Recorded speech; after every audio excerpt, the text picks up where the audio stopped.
Thank you for joining us on the Nikki Maduro Show. I'm Nikki Maduro. She's Kim McAllister. This is the summer edition of the Nikki Maduro Show. So thank you all for being here.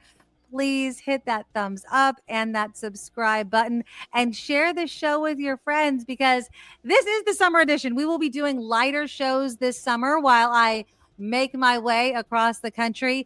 And stay tuned to YouTube and all the social media feeds of Nikki Maduro because I will be letting you know about my travels, I guess, across the country. I don't know what, Kim, I'm going to be encountering while I make my way across the United States in this year of our Lord 2025 under this administration, but I will be documenting it. So just to let you guys know, we are going to be recording these to have lighter stories to kind of be palate cleanser to what I imagine is going to be kind of a rough summer under the Trump administration. So we're not ignoring what's going on, just in case you guys are wondering why we're not talking about the current events. We're going to be doing some lighter stuff, but keep it tuned to our socials because we will obviously be following along and all of that kind of stuff. But we are 100% crowdfunded. So if you guys can support us throughout this summer, we do appreciate it. All the ways to support us are in the show notes. We have our Patreon. We do have our PayPal, the super chat, and the super stickers, of course, are always up and available. And we do appreciate you guys. You've supported us from the very, very beginning, from our KGO days all the way over to YouTube. And we cannot do this show without you. So we love you. And thank you guys so much for being here. So yes. And throw the thumbs up. Absolutely free, right? Absolutely. But this is our June show. This is going to be the last show in June. And Father's Day, Kim, just passed. I want to say the funniest thing I think about Father's Day, all the memes comparing Mother's Day to Father's Day. Like Mother's Day, it's brunches and elaborate gifts. And it's like the pampering and Father's Day is not. Hello, Julia. How are you, my love? He says hi. I can hear her in your headphones. Don't stick your tongue out at Nikki. Why? Nikki likes it. Speaking of Mother's Day. Guess what I got? What did we get? Euros. She's on the way to Europe. Well, that's actually a very good tease because later on in the show, I'm going to be asking Kim McAllister how much rope she actually gives Julia now that Julia is right about to become a junior in high school. Nothing. That's what I get. I get nothing. You get nothing, huh? Don't listen to whatever she says. I get nothing. That's not true at all. Off with you. I have a sneaking suspicion the truth is somewhere in the middle there. Knowing my friend Kim McAllister, I know that the truth is somewhere because it's interesting. It's very because my daughter, because we're going on this cross-country trip that when you watch this, I will be on. She only has like 2 weeks of summer with her friends before we leave, before we have left by the time you guys see this. And so my daughter is not much of a partier. She never goes to parties. She didn't freshman and sophomore year. She's just not that type of kid. She's a homebody. She hangs out in her. So I haven't had to actually have to deal with this. So this will be a topic later on in the show. Now, for the 2 weeks before we leave, it's been a whole different story. So we'll be talking about that at the end of the show. But Father's Day, I have a question for you, my love. And I hope that you don't, I hope I'm not surprising you with this. But how was Father's Day for you? I mean, this year. Well, it was my first Father's Day without my dad. Yeah.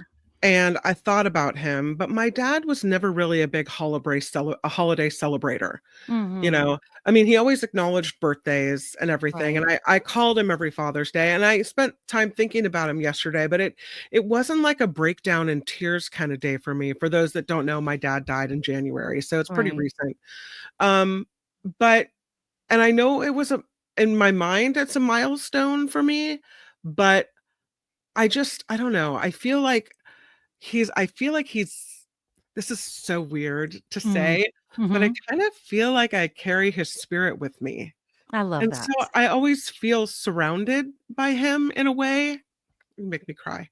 So it wasn't a bad Father's Day. Plus, I have my husband to celebrate. And I came out of my bedroom yesterday and Jacob had made this Happy Father's Day banner that he hung across the hallway.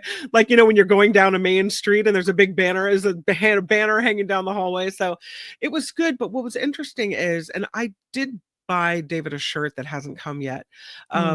But I didn't really do very much. It was the kids who celebrated him, Yeah. which is different than Mother's Day, where I feel like it's, it's part Everybody celebrates on you. him. Exactly. Yeah. So it's not as much of a big deal.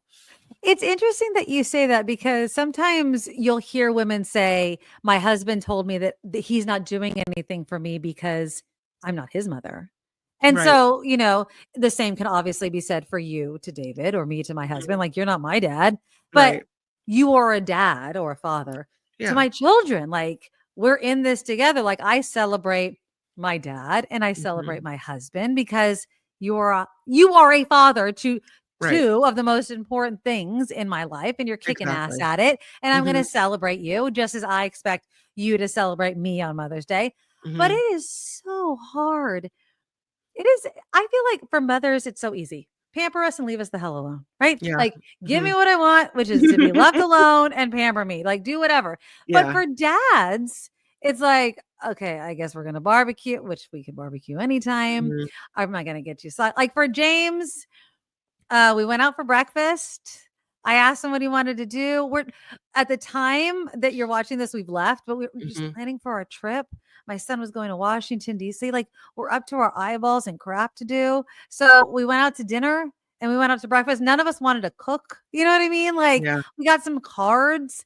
And it's not that I didn't want to celebrate him. It was just kind of like, it's hard sometimes. You know what I mean? But it feels like dads don't really care that much. or do they, but they just don't. And this could be a man thing. They don't know how to express what they want. I don't think they care. I think they don't want another day where people are spending money. I think they'd rather not have any money spent. Yep. I think they'd rather, I think a nice acknowledgement is of Happy Father's Day, Dad, and maybe some time spent with Dad. But I don't think they, in my estimation, most men that I know, my dad, my grandfather, my uncle, my brother-in-law, my husband, like all of these men in my life, they don't want much more than a Happy Father's Day and hang out with Dad for a while. That's all they need. Yeah. My dad and my brother and my sister-in-law's dad were in Arizona all together at the time. They actually they all went out for pedicures. And I think that obviously that was the mom's idea. You could totally tell. They did not say, let's go out for pedicures. The women were like, oh my God, do we really have to do this? Why don't you guys go out for pedicures? I asked my dad, I'm like, what do you think? He's like, it was nice. I guess it's nice. Like, it was such a man way of describing. I guess it's nice to get your feet clean. It was such like a masculine way. Yeah. See the face of the ladies at the nail spa going, oh my God, all these dude feet. Yeah. Well, there's some that that regularly do it. I will say this. Most of the time, and I don't go to the nail salon often. I'm not one of those women because I'm cheap. But I will say most of the time when I go get my nails done, most of the time there's at least one man in there getting his nails done. Yeah. Huh. But I go to one of those salons that's pretty big. They have like a lot of stations, you know what I mean? So it's not uncommon to see a man there. And I think that men should be getting they should be getting their nails done. I like a man, even though my husband has, he's a blue collared man, you know what I mean? So, but I mean, if he had, his nails done, that'd be really, really nice. And I don't see anything wrong with it or not manly about it. Sure. And if you have nice, done fingernails and toenails, I think it's a nice look. So you manscape, you do all that kind of stuff. Nothing wrong with that. You know what I mean? But Father's Day can be hard for some people. So my heart, I was thinking of you. That's also what I wanted to say. Thank you. I was thinking of you this Father's Day. You're so nice. And you had a nice Father's Day chatting with your dad? Kim McAllister is referencing a story that I did tell her off air. That I'm not going to actually repeat because, well, maybe I should. My father just was talking shit about the march. The time that we're recording this is right after the No Kings Parade. And basically my dad wished ill upon all who were at the march, including his own family. So, wow. Happy Father's Day to you too. thanks, Dad. So yeah, it's just because if you don't know, if you're just joining us, my dad is a huge Trumper. So Yeah. Happy Father's Day.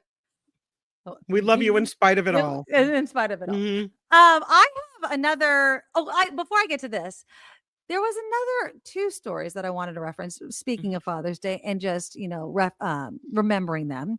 Bruce Willis, as we know, has dementia. Mm-hmm. His daughters, Rumor and Emma, were giving him social media posts, and he obviously has. I forget it's dementia, but there's a specific type of dementia that it is. But Rumor had posted on Instagram. She said, "Today is hard.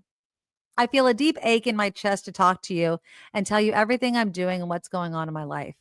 To hug you and ask you about life and your stories and struggles and successes. I wish I asked you more questions while you could still tell me about it all." Yep.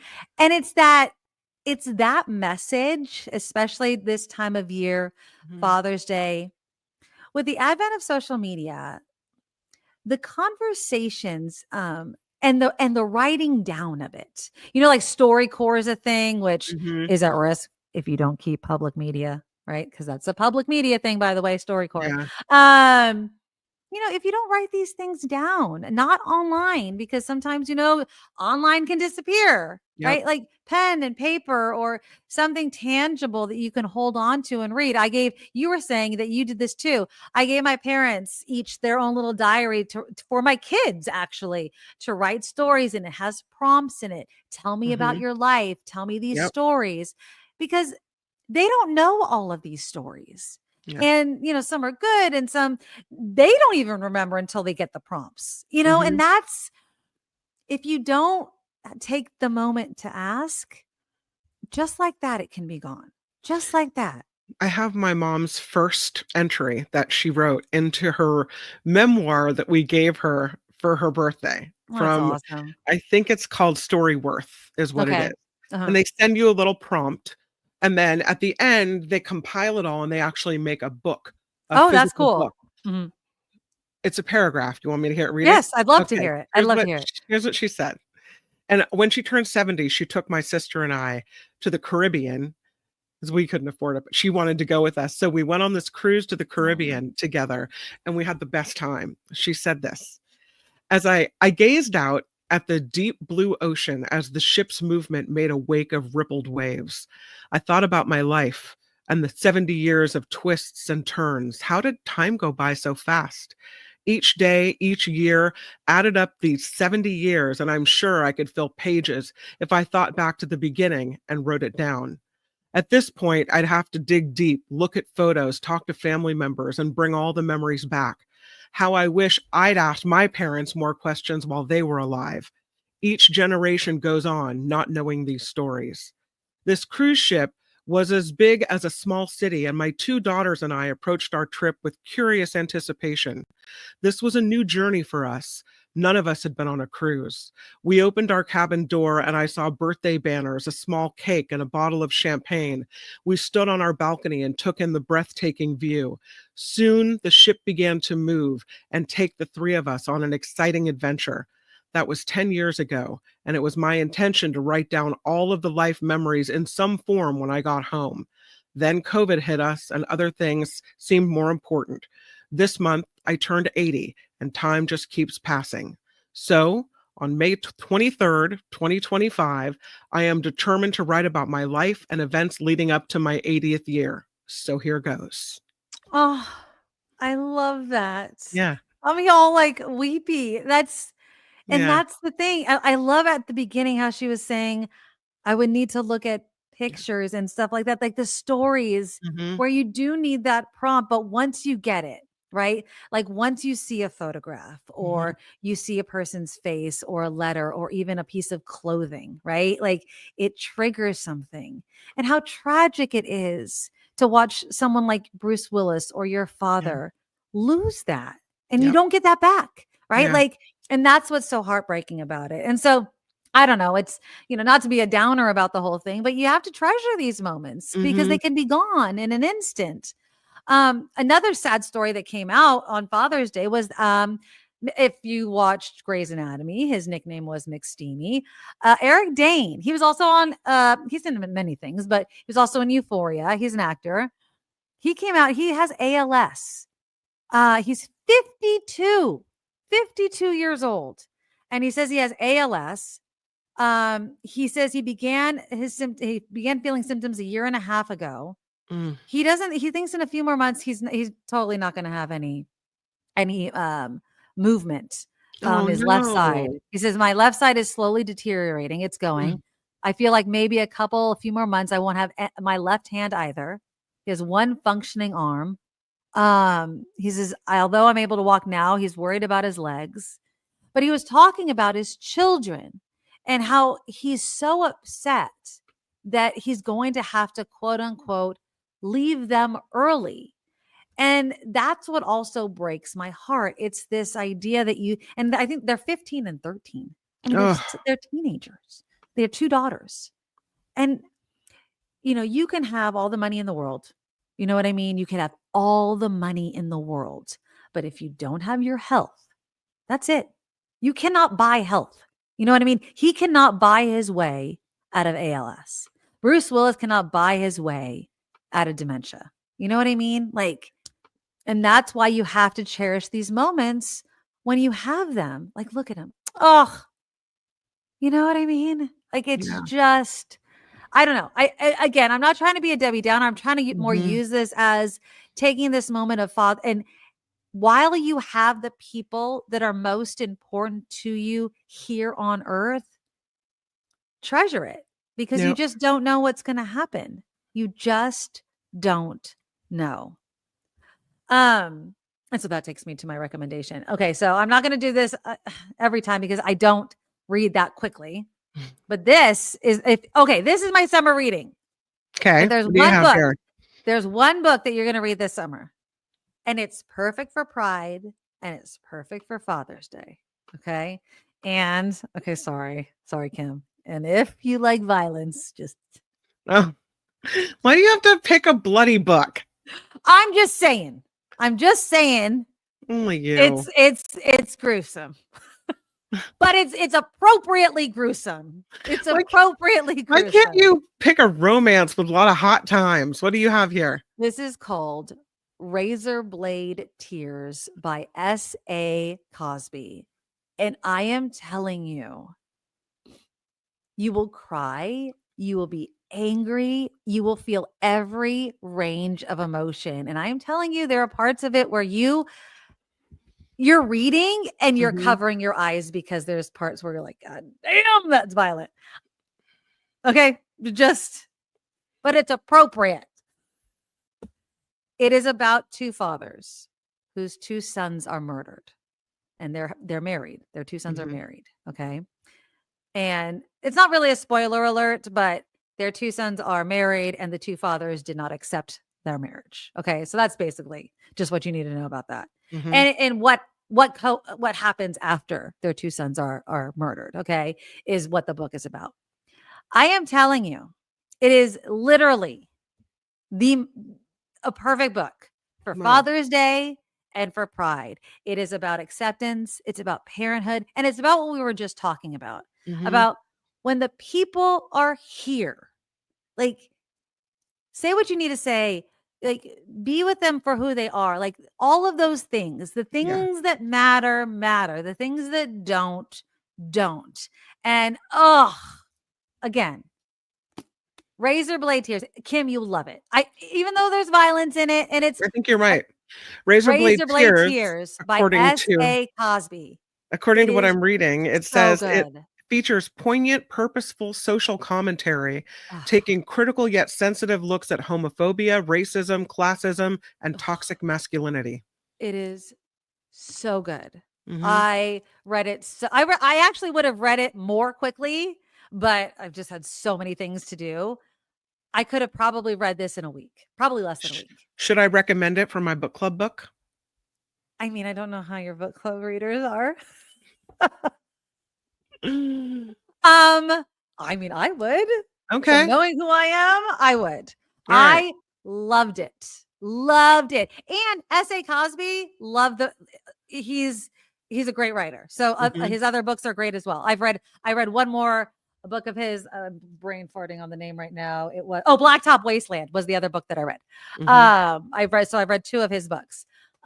Very good author. But this book, whoo, the book that I'm going to be bringing on my trip is The Fourth Wing, which is another prequel to the Hunger Games. So I'll be doing that. So I'll let you guys know about that when I get home. Hopefully I'll be able to read. I can't read when I drive. So we'll see if I actually get to read that book. But if you want some summer reading, it is not a beachy book, but it's good. So maybe you can get that. That is my book recommendation. And yes, I just keep thinking of this one chapter where it's really brutal. And I don't know why I instantly thought of you, Kim. You're like, oh no. I don't want to seem like a little sunflower. Like I can't take any violence. Oh no, it was brutal. I mean, I've never wanted to cover my eyes reading a book. Can't you just skip that part? Oh God, it was necessary though. Like part of me was like, yes, but it was brutal. Wow. It was really brutal. Yeah, but it was necessary, but brutal. Okay. Anyways, S.A. Cosby, Razorblade Tears. Read it. Okay, let's move on. On that note, let's move on to education. School just let out earlier this month. Kourtney Kardashian. I know it's a Kardashian name, okay? But she came out and said, along with her sister Khloe, that she thinks kids going to school is very dated. Okay. What? She said, okay. So she was talking about sending her children to school and pushing back on the ideas of this kind of traditional inside the classroom teaching. Because it gets in the way of her jet-setting lifestyle. I mean, who wants to do that? Just take a tutor on the plane with you. Well, okay. Now I understand there's that kind of rich aspect of it. Okay. But let's push that aside for 1 second. Okay. This is what she says. No, I think living authentically is not conforming to whatever it is. For me, there's so many ways. There's ways we function as a family that if someone does the same thing every day, like, do I do it with everything? It's not about our family, like the school system. Why do kids go to school? It's so dated. I'm a homeschool person. Don't get me going. She's like, do you want to homeschool? That's fine. Then they talk about medicine and all that kind of stuff. But here's my question, and the reason why I wanted to talk about it. When we talk about education and we talk about in classroom, homeschool, what have you, what do we often say? And this is me now that I work in a classroom, is you can't teach every child the exact same way, right? That's the hard part of education. It is this idea that it's every butt in a desk, 8 hours a day, looking forward, being taught the exact same curriculum and expecting all kids to have the exact same outcome. So yes, Khloe Kardashian is a bit rich to be like, I don't think my kid should go to school, and we can laugh at her, right? But I want to know what her homeschool regimen is. Is she sitting down and teaching her kids, or is she hiring people to teach them wherever she is? Right. Like, what's her story? I don't even think I mean, some of her kids, I don't even think are old enough to go to traditional school yet. You know what I mean? Like, I think she's kind of, and just on a side note, when these young moms have young kids and they're like, I'm going to do it this way. Yeah. And then all of a sudden their kids get older and you're like, never mind. Maybe not so much. So just get to that stage and then we'll talk, right? Yeah. But the whole idea of education and what it means and how we decide whether or not a child has been educated, right? Do they have knowledge? Because I don't know about you, but listening to some of these quote unquote adults not knowing what the hell due process is, what the Constitution is, what history is, we failed a lot. So I don't know. Even Kristi Noem can't answer the questions. The Secretary of the Homeland Security doesn't know, right? So, we can't be on our high horse about no, Yeah. education needs to be this specific way Mhm. when we are seeing example after example of how it doesn't actually work. And so, I don't know. I'm just kind of wondering, where do we go from here? A story that came out, I think this was last month or the month before, and they pulled back on it was, and we've talked about this before, the San Francisco schools on that whole grading for equity. They were going to do it, and then they had to pull back from it because there was all this backlash because they were going to do it without any sort of participation from anybody else. So 70 teachers in 14 of the city's high schools were going to participate. By the way, it was a voluntary program, but what it was supposed to do was align grades more closely to student learning rather than attendance, participation, or other factors. Now, I feel like there's a happy medium, right? On one hand, do I think the average test is the only way to grade people? Mm-mm. No. But do I think that there has to be something we agree on that tells us whether or not a kid knows something? Yes, because there's too many kids. I mean, there has to be something we can do en masse. Otherwise, it's not feasible. Yeah. Otherwise, we have to do what Kourtney Kardashian wants to do, which is homeschool your kids. You figure it out, right? You figure out whether or not your kid's educated. Because if you want a very niche, just for your kid kind of determination on whether or not they know English, math, science, whatever, you're going to have to do that on your own. I got 30, 60, 90 kids I got to figure it out for. How else are we supposed to do it? Right? Yeah. So I don't know. I mean, what would you feel comfortable with? As far as grading or as far as like looking at the way we educate our children? Both. I mean, how would you feel if you sent Julia to high school and they were saying attendance doesn't matter, right? Participation doesn't really matter. And we're not really going to take grades. Grading is kind of on a scale, a more of a sliding scale. And what do you want? Do you want it to be stricter? Do you want it to be more rigid? What would you want her to have to be educated or graded by? I personally think the way it works right now is awesome. I'm very happy. I mean, she didn't get perfect grades this time, but she walked away with knowing a lot more. As a matter of fact, I sent a note to her honors chemistry teacher thanking her because even though Julia did not get an A in that class, she knows so much more than when she started. And she came home talking about things that I didn't know about, things that she's so excited to be learning about. Her grade in that class is not representative of what she walked away with as far as her knowledge in that class. There are other kids that aced every test. She's not a great test taker, whatever. Right. But I still feel like even though she didn't get a top grade in that class, what she did get was knowledge that she didn't have before. And if that's not reflected in the grade, that's okay.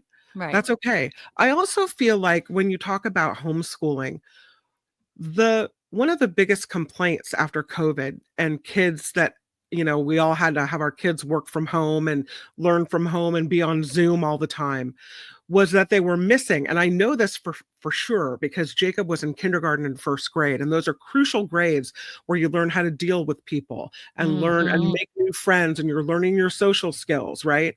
And that's something we've had to really work on since COVID because it was lacking in him. Things I didn't have to even think about with Julia. Right. So I feel like when you say, oh, homeschool is better or having kids go to school is an outdated construct. Well, we found out in COVID that no, it isn't. That having kids be able to make these relationships and friendships and have to deal with the kids they don't like and find conflict resolutions and all of these things, really, really important. Now, I'm not saying that homeschooled kids don't have opportunities to meet other people. I think they have, they can go to an art class together or something outside school, there are other ways they do it.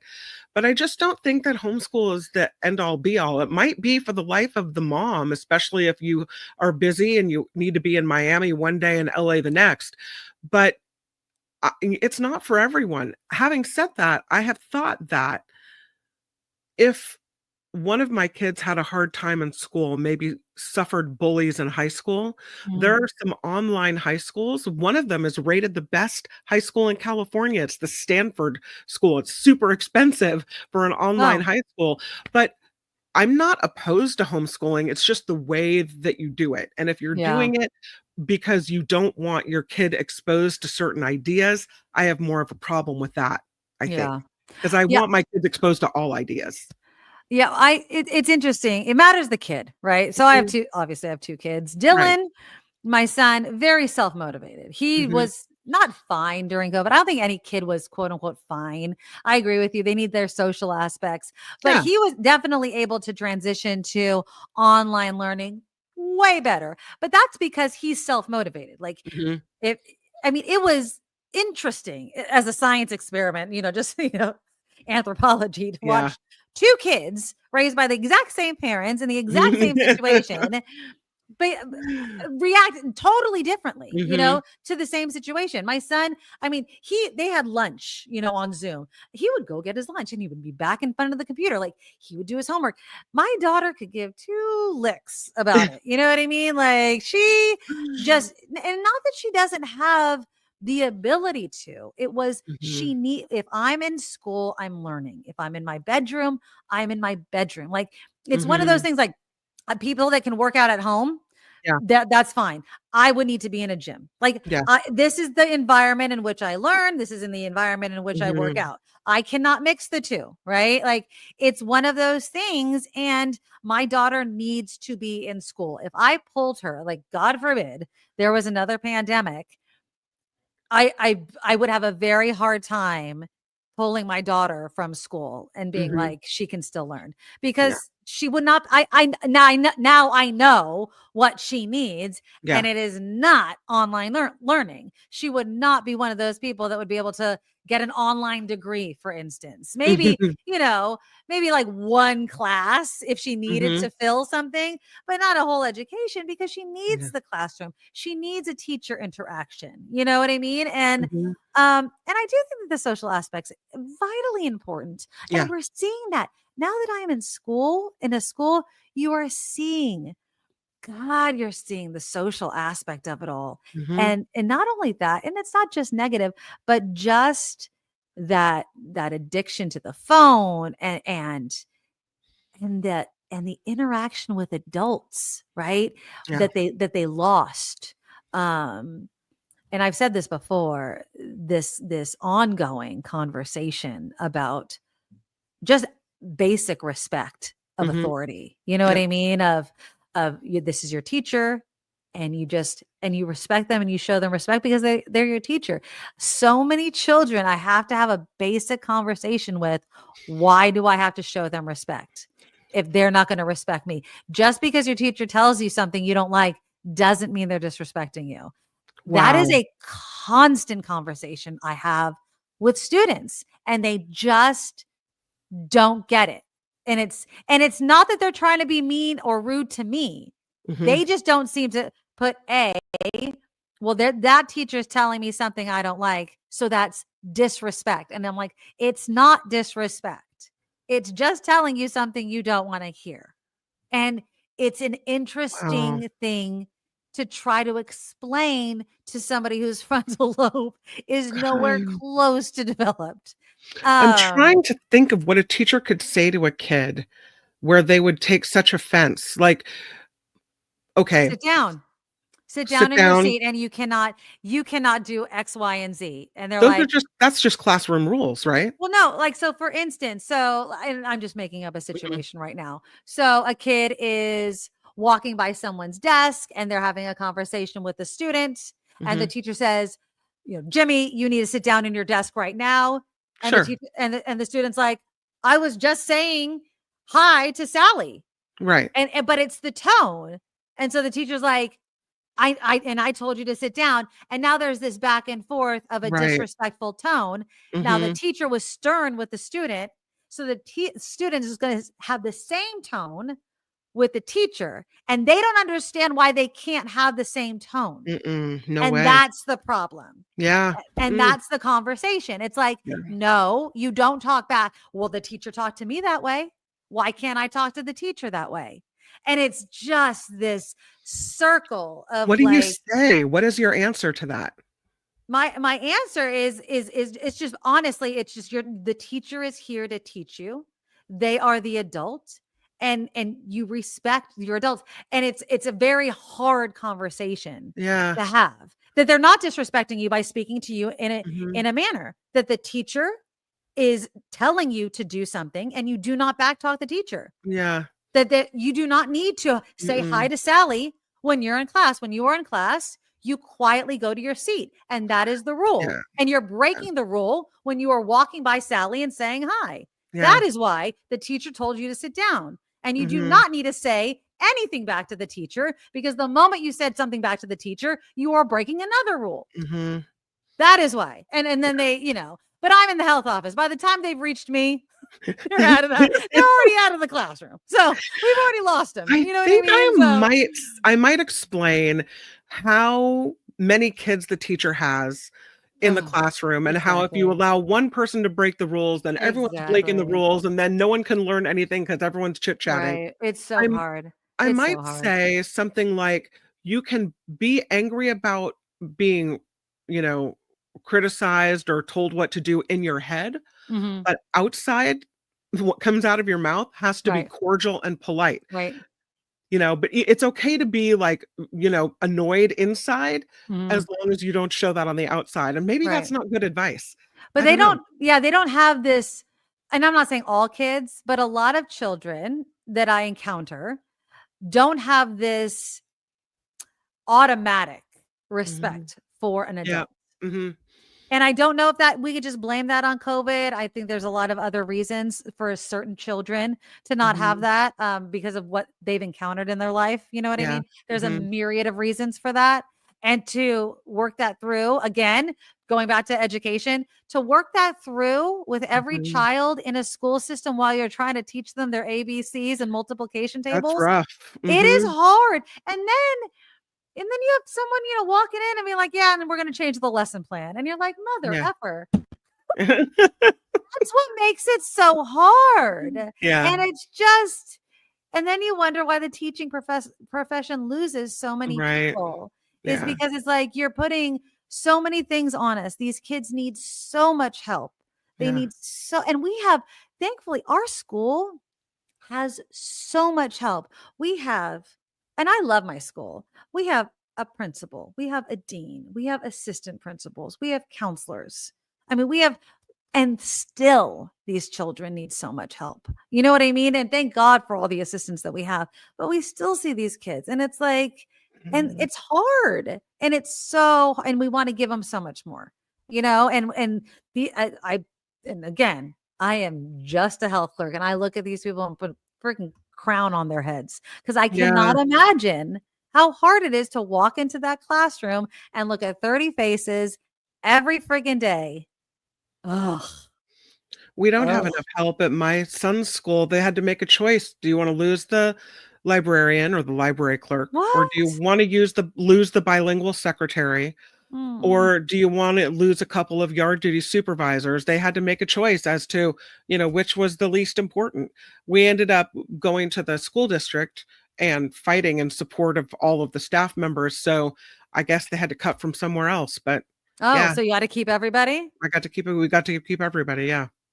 So now, with everything that we've just talked about, with all of the, the problems with authority and the home problems, then you throw in grading. So now with all of those things, with all the problems and the different learning levels of all these children, I see why there are groups like Grading for Equity that are like, you know what?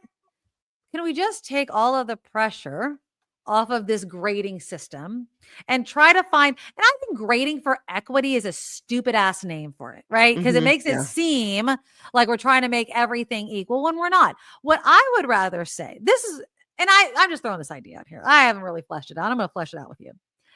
Why not give options for explaining your knowledge, and not just at the end of the year, but throughout the year? So for instance, if you're in history class, right?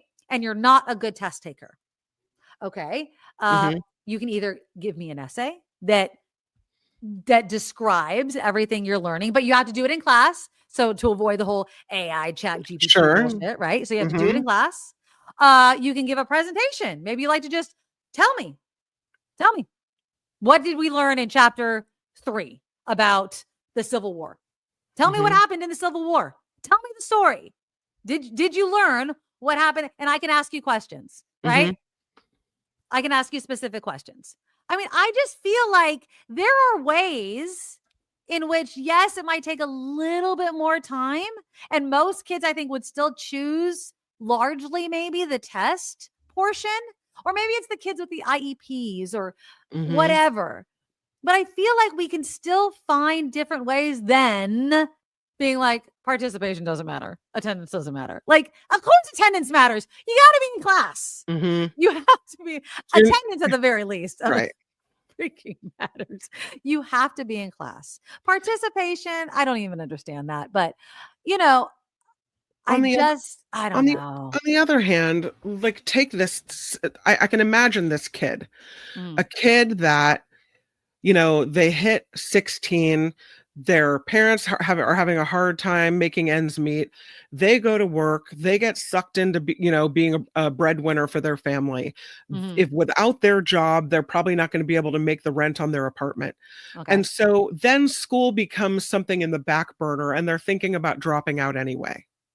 Well, how do you keep that kid that has to work, that might not come to school every day because they have work obligations? How do you keep that kid in school and learning? Right. I think there should be some type of special program, special high school program for kids that have and I don't mean like an alternative school, but I mean at the high school where they go, so that they can at least meet the obligations to graduate. Right. Yeah. Right. Yeah. I mean, and again, I know it sounds like we're trying to carve out all of these special things that do, again, make it difficult, right? Like, it's a scheduling issue. It's a teacher issue. It's a staffing issue. It's not everybody though. And again, what is our ultimate goal? I think the ultimate goal of school is to make sure that the kids are educated. It's not to make sure that everyone has a quote unquote 4.0, right? It's, do they know what due process is? Do they know what the square root of something is? Do they know how to balance, or, a checkbook, but they don't do checkbooks anymore. You know what I'm saying? Like, do they know what investments are? Do they know, like, can they handle finances? Live a life? Like, do they know how not to get pregnant if they don't want to? Exactly. Right? Like, are we sending these children into college or life knowing what they need to know? Yeah. Or is it just, you can get into college if that's where you want to go, and if not, good luck, deuces. You know what I mean? Yeah. It's really a hard question. And we need to fix, especially at a moment in time in which the Department of Education is being cut, in which we have a president of the United States who wants a say in how children are educated, wants places like Harvard to clear with his dumbass what they learn. Nope. And he doesn't even know history. He didn't even know what the Declaration of Independence was about. Give me a friggin' break over here. What does the Declaration of Independence mean to you? He didn't know. And the answer was actually in the question. Like, you just had to say the 3 words. You literally, all he had to do was kind of repeat. It was a declaration of our independence back. Like, you would have gone 100%. You know what I mean? Like, and he couldn't even fucking do that. So it's just, I'm scared for the future of our education, especially at a moment like this. So we need to figure out, what do we want and how do we want it to look? And I think it's going to largely fall with parents on what we are willing to put up with and what we're going to demand of our schools, especially with consolidation and funding and how that's all going to work. And I don't know how it's going to work over the next 3.5 years. Or even a year and a half, 2 years. You know what I mean? Like, who knows? I have no idea. And it's frightening because it's only going to get more expensive. It's only going to get more expensive out there. The way people live, how far an education is going to get you in life is going to drastically change within the next decade. I mean, what is that even going to mean? I was listening to somebody, Kim, and it was like the most optimistic conversation about AI versus what we've been having about AI, right? And they're like, AI means they're going to do all of our work. We might work 20% of the week. And I'm like, you're so full of it. Like, that's what it was supposed to be. It's just going to take our jobs and we're going to lose all of our money. Like, it's not as if they're going to let us just live the life of luxury. It's not like that's going to happen. The capitalistic system doesn't allow that. That's not the system in which we live. And then what's our life like? I mean, in theory, not having to work seems so fun, but I see us all. You remember that movie WALL-E? Yes. WALL-E, where you go aboard the spaceship and no one really has a job and everyone is aboard these scooters and they're just lounging and eating and doing nothing. So like there's these giant shmoo people that are just moving on these. And it's like, what do you do? What have you contributed? With these things on their face and they think that's life. What have you written? What have you thought? Where have you gone? Where have you explored, really? What are your ideas that you're sharing with the world, or your discoveries that you've made, or all of these things that benefit humanity? What's happening with that if AI is just doing it all and we're the shmoo people? Well, thank you. I mean, look at this. Look at AI. Does that make sense? The AI. Well, yeah, but like, look at the AI. The one AI commercial that really pisses me off is like, AI will write your book. Why do I want AI to write my book? Why do I want AI to write a news story?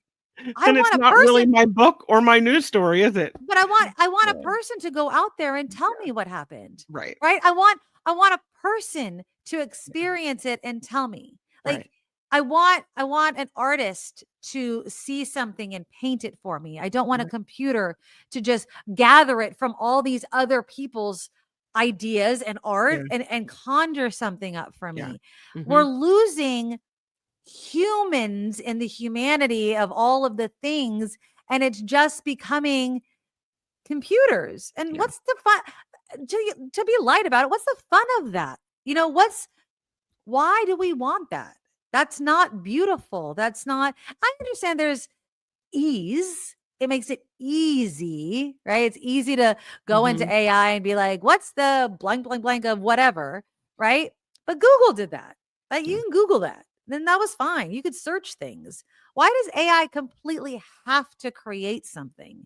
It doesn't. And it shouldn't. It's dumb and it doesn't seem like it seems like we bitch about AI, but we're not doing anything to move away from it or edit our use of it in any way. And that sucks because humans seem to want to be our own worst enemy in many cases. And, you know, we get what we do to ourselves. And that's that, you know? And again, as we do these things, we are hurting ourselves. We are literally creating technology to replace ourselves and then wondering why we're out of a job, right? Yes, like exactly that chick right. that did the AI radio. And she's like, oh, I'm out of a job. No shit. Like, you're out of a job. Feed my voice into here and not worry about what happens later. Right. Yeah. Places where working adults still live with their parents. I'm sure that number is going to grow. Not surprising. An average of 11, almost 12% of working adults across 50 of the largest metros live with their parents. Riverside, California leads with 1 in 5 working adults aged 25 to 40 living with their parents. Los Angeles, Miami, Austin, Texas, Raleigh, North Carolina, and Denver have the lowest rates. The number of working adults living with their parents fell 8.3% across 50 metros from 2018 to 2023. Only 13 saw an increase. Las Vegas, Cleveland, and Sacramento, 8.1. Mm-hmm. On average, 11.8% of working adults live with their parents. And I would say that, okay, so Riverside is 21.9. Los Angeles, it's 20%. I wanted to see if we could find Sacramento, it's 13%. I wanted to see if we could find San Jose, 11.7. 11.7% of adults here in San Jose live with their parents. Is it a surprise to anyone given the cost of living in San Jose? You can't buy a house for under $1 million, can you? Oh God, no. Not even under 1.5, I don't think. Thank you. I mean, and the thing is, it's not even, and people don't even bat an eye at it anymore. Like, and then the thing that bothers me about this is, on one hand, people are like, oh, did you see how much my home is worth? Which is great. I get it. You love the fact that you're, but on the other hand, they wonder why we have a housing problem or a homeless problem. It's like, and then they're like, well, I could afford a house. What did you pay for your house? 50, 60, 70, 80-year-old, right? Like, give me a break. Or you bought it during the downturn, right? And you got really freaking lucky and were able to do that. Or you're rich. I mean, it's really nice to be rich. But unless the wages and we've talked about this. I mean, the math ain't math and blah, blah, blah. But I will say this. I think our generation, Kim, might be the generation with our children in which they're not going to care that they live with their parents. I think there's I think the stigma of living with your parents is going to start dying really quickly. So I have one friend, a very good friend, who lives with her mother in her mother's house, along with my friend's husband and their daughter. And the mom is old and needs help. And so that's why they moved in.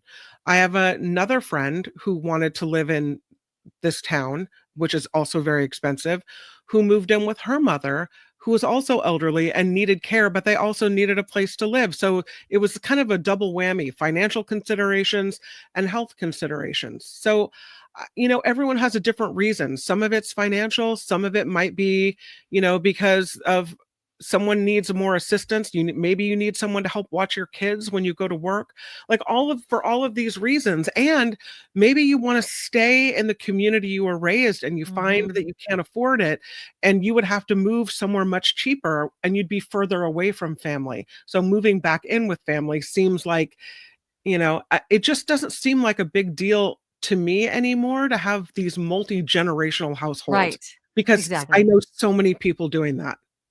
And I also think that hearing, I live with my parents. Again, it's not this, oh my God, you're such a loser. It's like, yeah, I hear you. You know what I mean? Like, exactly. I hear you. And also if you have a home in which you could build a granny unit, why not? Like, back in the day, it used to be you lived in a multi-generational housing and it worked. It helped, right? Like, oh, I have a kid. I have an older family member that could watch the kid. It worked out that way. And we moved away from that with the single family homes and away from, the tenements and all that kind of stuff. But I think it's going to have to go back to that, especially as in places like San Jose and some of these suburbs that are moving to more high density housing. Yeah. That's what's going to have to happen. I would have no problem if I had the property of having a granny unit and having my kids live there. I'm sure they wouldn't love it at this point. I'm sure they would love to just move away from old mom and dad. But, if you want to move back and have your own place, have your own, and again, you stay over there. I don't freaking care. Have your own space. You know what I mean? I don't need to make you dinner. You have your own door. Like, do whatever you want. How would your parents feel about living in the granny unit at your house? Oh, they would never. No. My parents would never. Ever. Yeah. Never. But they don't have to. They have their own house. But if I had my own house and my kids wanted to, I would totally be fine with that. You're also the closest in proximity of all the siblings to your parents. Right. What if they got to the point where they needed someone to be with them? Yeah. My parents are going to fight tooth and nail before they ever give up control of their faculties for that. even though I'm a mile away. They're like, and my parents, knock on wood, are in very, very good health. Yeah. Thank God. Thank God. But yeah, I mean, they even designed, when they remodeled their house, they built a bedroom on the bottom just for that. Perfect. Just in case. So just in case they have to stay downstairs, just so nobody needs to move in. It's interesting. They want to be on their own. My mom did too. She put a special shower downstairs so that she would be able to use it just in case. And they have a walk-in shower downstairs. Like, they don't need, any sort of, because they want to be independent. They really, really do. And so, and more power to them. I would love for them to be as independent as they can for as long as they can, because it's hard and it's expensive. But I am very grateful that I could be a mile away from them and be close at hand and all that sort of stuff. But not everybody can. No. And I'd love for my children to stay, but I wouldn't be surprised if they move away. But also in the next, our daughters are juniors. By the time they move somewhere, it's going to be even more. Arizona, where my brother lives, it's getting more expensive. My sister-in-law lives in Kentucky. Now, that's not that expensive, but I don't want to live in Kentucky. So, you know what I mean? Like, there's also that trade-off. So, well, I know someone who just bought a house in upstate New York. They paid $219,000 for it. And it's a 5-bedroom. It's beautiful. It's this Queen Anne Victorian, a historic home.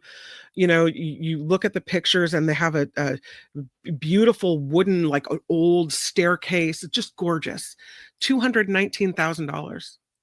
Wow. But you're in upstate New York, where you get like lots of snow and stuff, right? Yeah. Very cold winters. Very cold. See, there's always a trade-off.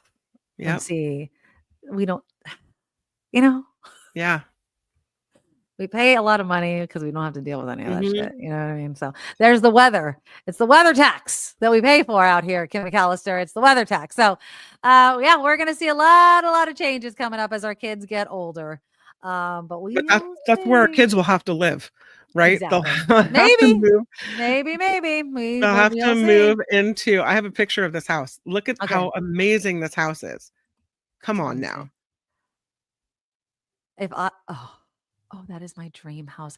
Right? I've always wanted a wraparound porch. 219. That looks like that almost looks like the Notebook house or something. You know what I mean? Like, yeah. Can you imagine? But can you imagine how to like dig out the snow of that? Like, that's a lot of house. Yeah. That is a lot of house. I know. It is gorgeous, though. I told her, my friend that bought it, I said, you're going to have to hire a housekeeper because I don't know how you're going to dust the wood staircase. That's going to be really rough. Yeah. But it is gorgeous. Upstate New York. I mean, upstate. Yeah. But again, if you have $219,000, I could sell my home and buy that home outright. You know what I mean? Like the mortgage, I was looking at they have on Zillow, like your estimated mortgage is like $1,400 a month. Exactly. But like we think that's nothing. And then other people are like, oh my God, that's so much money. And that's why they hate Californians, as we go into these states and we're like, that's peanuts. Yeah. We're such assholes. But we have to make all this freaking money out here. Jeez Louise, we'll buy your house. We will buy your house.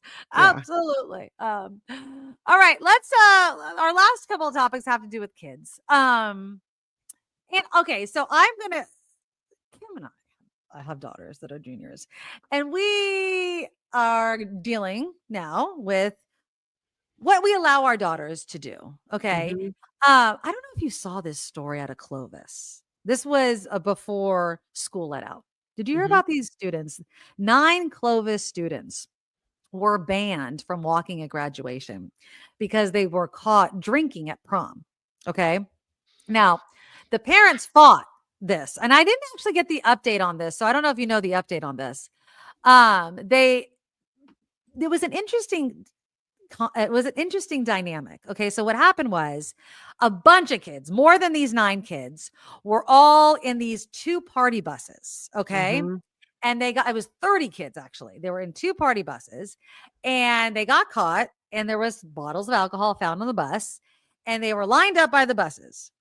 And the principal was like, you have to either admit that you were drinking or you can deny that you were drinking. And if you admit it, then, it won't be as bad or whatever. You might have a different outcome. And so these 9 students admitted that they were drinking, but they were barred from graduation. And then kids that they claim were drinking but denied it were allowed to walk.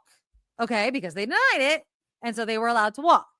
And they're saying, that's not fair. I told the truth. And I should have been able to still walk. But they're saying, no, you signed a code of ethics that said, and this has been years. This code of ethics has been in the works for years. You said that if you got caught drinking, you would not walk. And so that's why they didn't let them walk. Now, is this the update? Were they allowed to walk? They were not. Okay. As of 13 days ago, sorry, it's kind of going from story to story there. As of 13 days ago, they had been denied 2 separate appeals, and they were planning their own graduation ceremony. Oh, boop. Okay, yeah. Now, the reason why I wanted to bring this up is the whole idea of telling the truth or lying. Okay, because my daughter's a junior. Now, as I mentioned at the start of the show, she's never gone to parties ever in high school. Neither is Julia. But over the past week, she's gone to 2. Oh, how did it go? She has a new crew that she's had at her new high school that I like a lot. And she was invited to a party last week. And I love my daughter. So she comes in and she's like, so I was invited to a party. Like a rager kind of party, like a drink. There will be drinking there kind of party, like a high school party. Yeah, okay, well, it was after graduation. It was the weekend after graduation. Yeah, and I looked at her. I swear to God, Kim, I was like, really? I have been telling this child, because again, 2 totally different high school experiences here. Okay, myself and my daughter. I'm like, do you not want to go to any parties in high school? Like, yes. And she's like, no, I don't. And I'm like, okay, fine with me. Right. And she's told me, I don't want to go. I'm late. I want to stay home. I'm like, okay. And so she looks at me, I'm like, and she also gets a little kind of anxiety about going to parties. Right. And so she looks at me and she's like, I'm going to go with, and she was naming her friends that she was going to go with. And I looked at her, I'm like, you're going to go to a party. And she's like, I know. I'm like, you are going to go to a party. And she's like, yes. And I was like, are you sure that you want to go to this party? And she's like, yes, I'm positive that I want to go to this party. And I was like, okay, well, you know that you, and she has her car. I was like, obviously no drinking or anything like that. And you can always call me. And if there is any drinking or anything, you call me and I will pick you up. I will pick anybody else up. No questions asked. I'm not mad. Just, and the thing that I've always told Marley, we have a saying, it's brutal honesty. Just brutal honesty. I don't care. Just tell me. That's it. Just always tell me. Don't sugarcoat anything.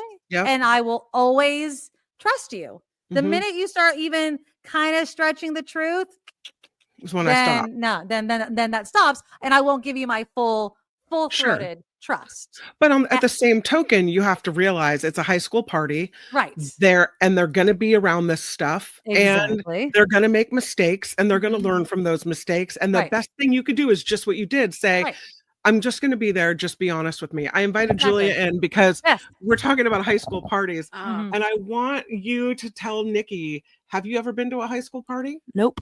And why not? Could be honest. I don't know. Well, I haven't really been invited to any big ones. And then the one that I'm in, there's been open invite parties, but I've never actually gone to them. I don't know. I haven't. But why? I haven't seen the need to. Because there's going to be alcohol there, right? Yeah. And because you don't necessarily want to. I don't even want to chance it because I know you'd be pissed at me if I drank. So she doesn't. So I don't even want to risk it. My thought is, why can't you go to the parties and not drink? Well, why would I give myself the option to? So you don't think? I know so you're just going to be mad hold at on. me if it ends up happening. Okay, so that's a great question. Okay, so Marley went to this party and there was drinking at this party. And my daughter does not drink at all. And she literally was the DD, and her friends did drink, and she did call me. And because her friend's car was there, and she drove her friend's car to her friend's house and had to go pick them up and took them home. So that's what happened. So, did it suck that I had to get up off my butt at 10 o'clock at night to go all the way across town? Yes. But was I happy that my daughter did not drink and told me the truth that other people were? Yeah, I was very happy. But you're right. Yes, kids are underage drinking at these parties. Yeah. So she chooses chooses not to put herself in that position at all. But what's interesting is about what you said is it puts Marley in a bad position because she's at the point where she's not supposed to be driving other kids around yet. Right. Yes, exactly. But so it was her only option, right? Yeah, absolutely. It's her only option. But it put her in a bad spot. Right. So what to do? Then what if she gets pulled over and then her license gets taken away until she's however old? Right. So it's rough any way you look at it. But it's, as you talk about earlier, we're talking about pressures of grades and pressures of school. It's another added pressure on these kids, because you can see Julia's conflicted. Like, there have been open invite parties where the message goes out, we're meeting at X place at X time, whatever, and she knows that by going there she puts herself in a position where and the thing I like about what she said is she knows herself enough to know that she probably would take a drink.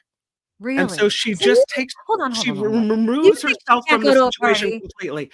This is my argument. Like, why can't you just go be the friend that makes sure nobody else gets hurt? Right. Why can't you just go be the designated driver, or this point she doesn't drive, but why can't you just go be the sidekick to make sure that no one— That's Marley. Marley does not drink. Marley, and I believe her 100%. Marley goes to parties. Yeah. I mean, not that she's a party girl, but she doesn't. I 100% believe my daughter does not. So, and I believe that Julia hasn't, but I believe that she thinks that she would. If everyone she knows else herself, does, then. that's Well, exactly maybe because right. the peer pressure might be a little too much, just because, right? Like, and that's an interesting and mature thing to know about yourself. Is like, I think she's stronger than she gives herself credit for. Right. But if she thinks that, I respect it. It's weird for me to think that she's going to spend her whole 4 years of high school never having gone to a party. I don't think it's going to be that long. We'll see how it goes. I don't know. I don't think it's going to be that long. Yeah. I mean, I think at some point, I don't know how to phrase this. Not that you need to push her to a party. I know. But at some point, I wouldn't want her to go to college without going and not having those. Like, it's almost you worse need to be able to, then it's like a free for all, right? Yeah. It's one of those things where you need to have some sort of experience being in that situation. So if somebody needs to catch you, it's me right now, doing it for you, versus you go to college, you've never been tested, and now all of a sudden you don't, I mean, I went through the laundry list with Marley. You know what I mean? Like, absolute, like, you don't put your cup down. If you have a cup in your hand, God forbid you're drinking something, or even if you're drinking water or soda, you have your hand over the top of that thing. Like, and it sucks to have to do that with girls and young ladies, but this is what you do. I'm like, you do not take anything from anybody. You do not, I don't care if somebody is being nice to you. You don't leave your bag anywhere. Like, nothing like this. But you come with people, you know where they are. People, exactly. You never leave anybody behind. Your friends out of your sight. Exactly. All these things. So it's one of those things where if you don't go through those motions with Julia, you're not going to do it while she's a freshman in college. I completely agree with you, but I have a kid who's saying, I don't want to go because I think I might But drink. do you think you can have that same conversation we just had with her about that? Like, well, you need to at least practice all of those things. Yes, all of those things. Why don't we practice? And again, we're still early in this process. Exactly. And she's, she's not even a junior, she's really. Younger. We'll see how she goes. And they're going to be juniors this year. So everything may change for us. We don't know. I know she might get a boyfriend and he might take her to all the parties and all those sorts of things. La-di-da. Oh, no, Yeah. exactly. Well, there was a poll that was talking kind of about this thing. It said most U.S. parents are wary of letting their teens venture out on their own. A team at the University of Michigan at Ann Arbor surveyed 1,000 parents across the country. They were ages with children ages 13 to 18. And it found that fewer than half of parents were like really sheltering their kids, would allow their teen to stay alone in a hotel room while they stepped out for breakfast. What? Yes. Even fewer, about a third, would permit their teen to walk alone to a nearby coffee shop.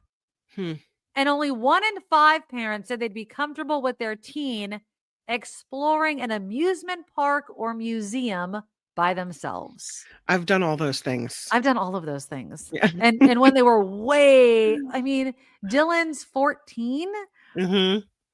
He went with Marley when he was 13. So Jacob's 11, and I sent him with Julia, who's 15.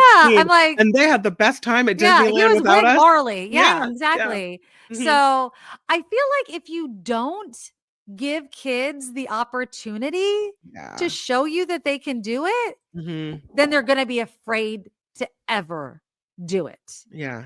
1 in 5 parents say they have never allowed their teen to be away from them while they've been on a trip.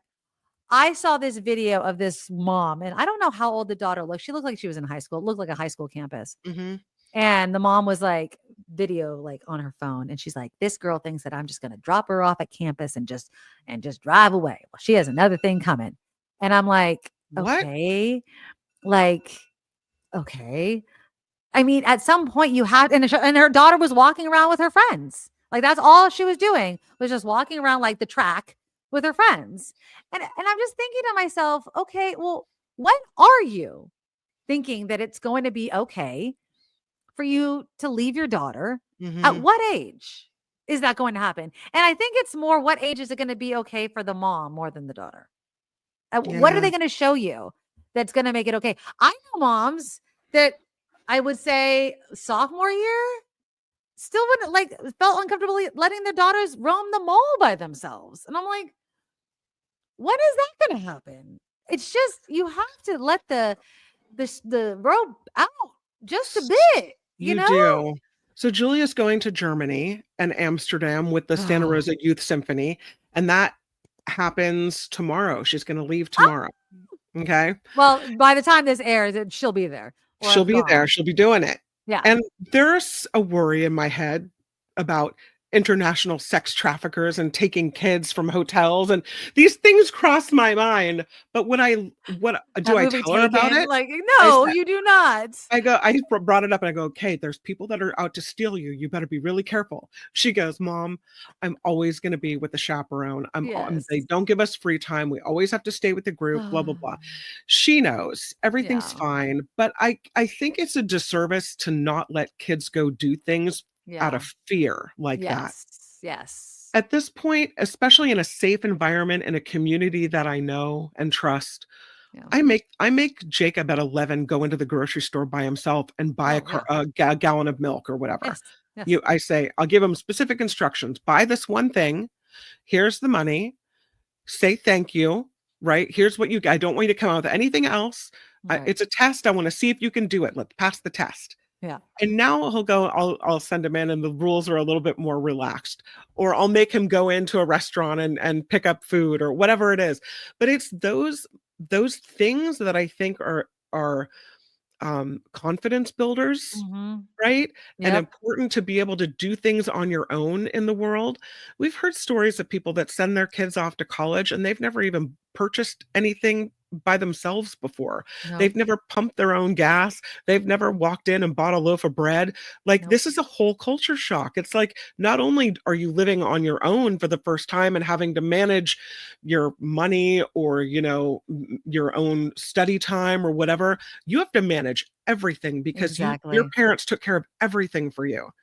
There's a lady at school, when it's raining, even when it's not raining, but when it's raining, she'll go around, and these are like fifth graders, so they're 11-year-old kids. She'll go around and open the door for her daughter, like the door with an umbrella, and walk her daughter into school. And I'm like, feel like the worst mom, because I'm like, okay, get out, you're in. Yeah, run. Yeah, right?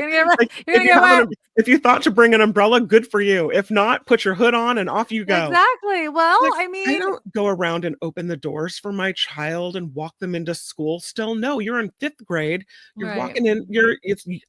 I expect that you have the knowledge to know how to get from the car to your classroom by yourself. Exactly. Yeah. I mean, I will even say, even just the other day, sometimes my daughter will even look at me, even to this day, she'll look at me. She's like, "Can you order for me at the restaurant?" I go, "No." Just because and it's the only reason she wants me to order for her is because she's a pain in the ass and wants like something plain or something. You know what I mean? Like she doesn't want it, like her order is stupid. You know what I mean? She doesn't want to look like the annoying one. She doesn't like it's like I want this off. I want that. And I'm like, no, if you want it like that, order it like that. You know what I mean? Like that's how you want it. That's how you want it. And don't be ashamed. That's how you want it. And I want her to have the confidence to order things the way she wants it. And I will say this is something I'm really trying to instill in my daughter. Not so much Dylan, because I haven't been in a situation with him so much, but I find with girls, sometimes we get into this habit where if it's not the way we like it, we'll just walk away and just take it. And specifically, like another time that I'm remembering, she has a silly little Starbucks order that she likes none of the strawberries in this strawberry drink of hers. And I'll never forget it. We're standing in Starbucks and we're waiting for her drink, and they hand it, and I see the friggin' strawberries in it.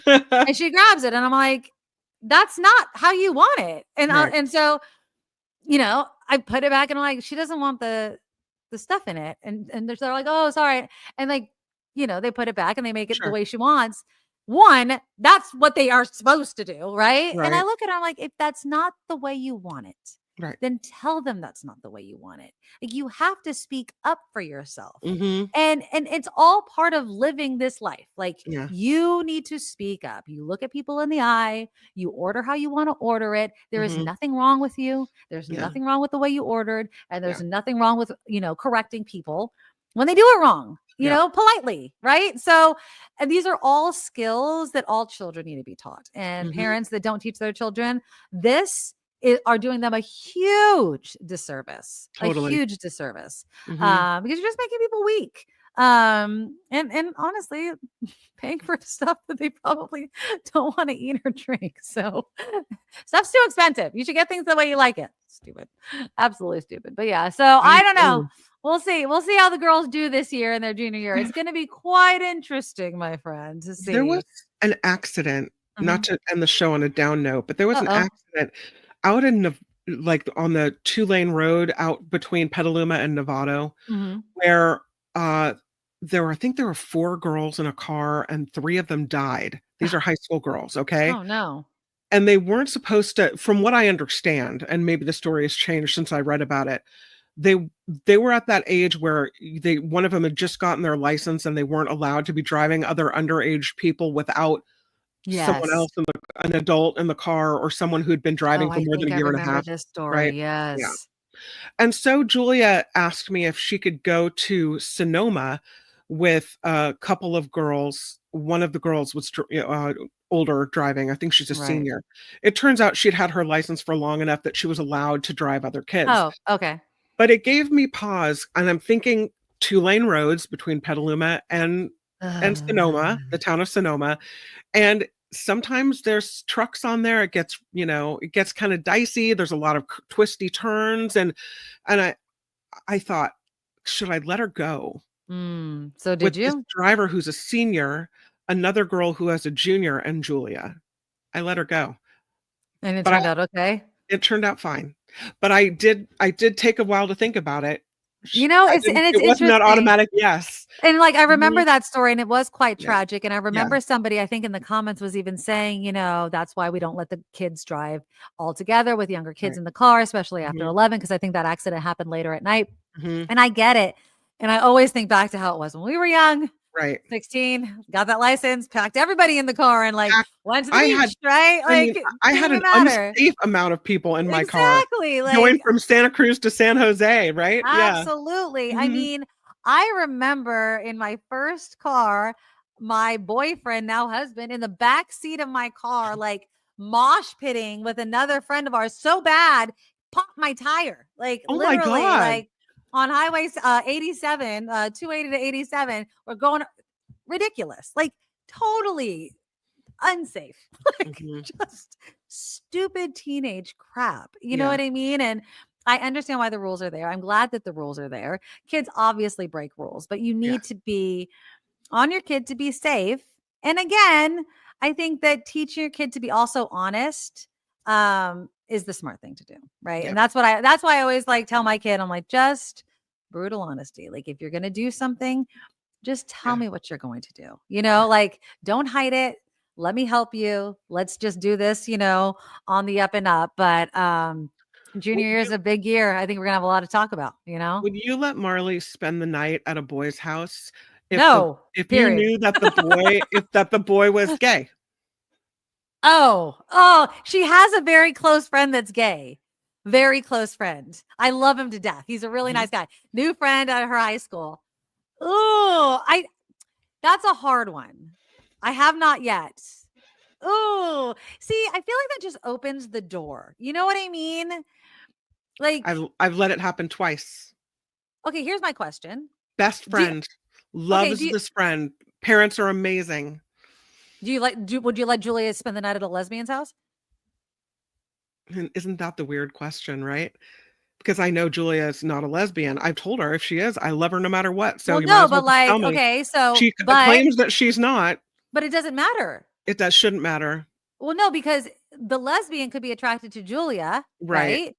Yeah. Julia might not be attracted to the lesbian, but it's the same thing if a guy was attracted to Julia, but Julia's not attracted to him, why wouldn't she let her spend the night at that guy's house? But it's different even if one person is attracted. If both are attracted, then if Julia would spend the night at a heterosexual guy's house that she was not attracted to, would you allow her to spend the night there? So weird. See, it's such a crazy full of mazes of questions. I don't know. And maybe it's a situational thing. Like is in this situation, I would never let my daughter spend the night at a heterosexual boy's house. No. No. But I did at a boy who is not heterosexual. Were they sleeping in the same room? They slept on a couch. Together? Two ends of a different couch. Yeah. See, I don't know, man. I feel like it just opens the door. Like, because then what if he has, so what if the gay guy has a heterosexual friend who also spends the night? No, that's not going to be okay. But what if like it was just him and Julia and then, oops, my friend Todd came. You know what I mean? like, who knows? Right. It's like, I don't know. But I guess my point is if you're talking about letting that rope out, a little bit. I'm not letting that rope out. I let that rope out. And it's funny because I'm usually the one that's like, keep the rope in. I mean, so like my daughter has a boyfriend. I adore him to death. You know what I mean? Would I ever let him spend the night here? Hell no. I adore him. You know what I mean? Like it just, it's just one of those things where you just can't open the door on that right now. You know what I mean? It's just not. Doors open, Nikki. Doors already open. Yeah. But yeah, she has a really good friend who's gay. And here's the thing. What if there was a co-ed, all girl slumber party and only one gay guy? That would be hard for me. Like if like her girlfriends were all having a slumber party and the one gay guy was there. I think I might in that situation, but not a one-on-one. You know what I mean? Like that would be a little weird for me. Yeah. That might be a little weird for me. But if it was like a bunch of girls and the gay friend, then I might. If you know the kid and you know the parents and you know the situation, maybe it feels different. Yeah, or maybe I'm completely wrong, which is why I brought it up in the first place. Yeah. I think that maybe because I'm not close with her gay friend, like I just met him. Like this is the first year that I've met him. Like the kid, he's a really nice kid. Don't get me wrong, but new friend. But I think there'd have to be more people because I think I just feel weird that there's just a boy in the room with my daughter sleeping. Yeah. I think that's just the whole thing. You know what I mean? I don't care. It all turned out fine. It's okay. That Yeah. Just kidding. Although the symphony won't let them share a room. She's like, we just want to just hang out together. What are you Symphony's like, nope. thinking? Yeah. That does not even matter. I know. Believe me, I know. My son's in Washington, D.C., and most of his friends are girls. And believe me, if he could have a room with all the girls, he'd be so freaking happy. But I'm like, I'm sure you would be, my son. I'm positive that you would be. Okay. Well, that is our summer show for today. Yay. We will have another summer show next week.